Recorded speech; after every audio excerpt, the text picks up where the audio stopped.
यहां पर एक सेंटेंस है, हाउ दे हेल्प्ड यू, क्या वे तुम्हारी सहायता कर चुके हैं या क्या उन्होंने आपकी सहायता की है।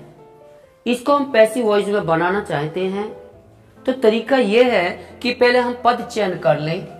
हमें सबसे पहले हेल्प दिख रहा है, हेल्प माने सहायता करना, और सहायता करना ये स्मॉल के कही जाएगी मेरे मेथड में, और स्मॉल के का मतलब है काम करने की क्रिया।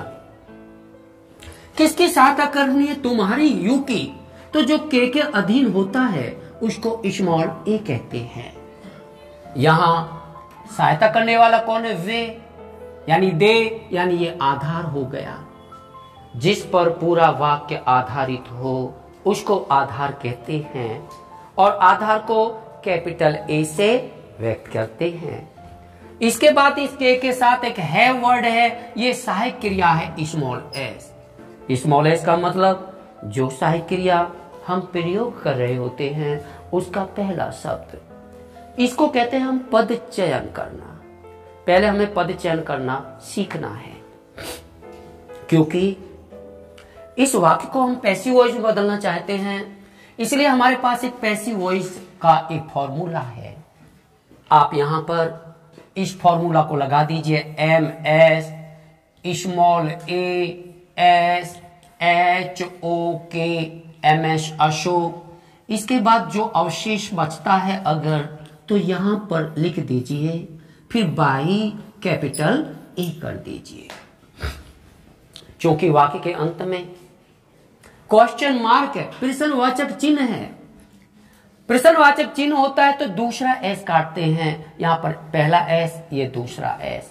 अगर अंत में पूर्ण विराम या फुल स्टॉप होता तो पहला एस काटते, चूंकि यहां पर पूर्ण विराम है इसलिए दूसरा एस काट दिए।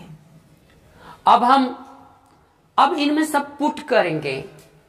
एक्टिव वॉइस और पैसिव वॉइस में मेरे मेथड के अकॉर्डिंग यही अंतर है कि एक्टिव वॉइस की के और पैसिव वॉइस की के में अंतर है। केवल ये अंतर का ध्यान अगर रखेंगे तो आप एक्टिव वॉइस के वाक्य को पैसिव वॉइस में बदल देंगे। फॉर एग्जाम्पल आप देखें, यहां पर एम तो मध्य प्रश्नवाचक शब्द कुछ नहीं है, यहां पर एस हैव है तो आप इसको यहां हैव लिख सकते हैं। हैव के साथ एक वर्ड और होता है हैज, हैज और हैव। आप पूरा कुनबा लिखिएगा, इस कुनबा में दो लोग हैं। स्मॉल ए यहां पर यू है तो यहां पर यू लिख दीजिए। यू के साथ तो हैव आएगा, हैज काट दो। एच का मतलब नहीं होता है, नहीं है, यहां पर ओ भी नहीं है, लेकिन के यहां पर क्रिया की थर्ड फॉर्म है।